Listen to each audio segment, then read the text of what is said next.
वज़ीर-ए-आज़म नरेंद्र मोदी का 5 रोज़ा दौरा यूरोप जारी। आज फ्रांसीसी सदर से होगी मुलाकात। G7 इजलास में भी होंगे शरीक।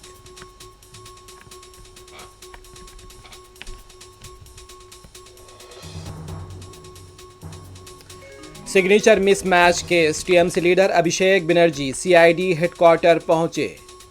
मामले में मजीद होगी अभिषेक बनर्जी से पूछताछ।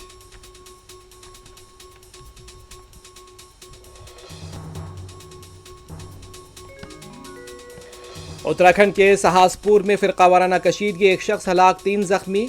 मुलजिम के मकान को बुलडोज कर दिया गया। पड़ोसियों के दरमियान पानी का था तनाजा।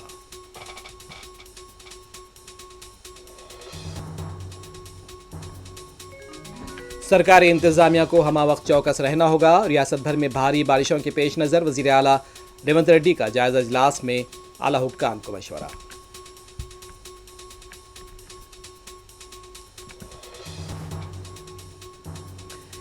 ईरान अमेरिका मुआहदे पर आज होंगे दस्तखत।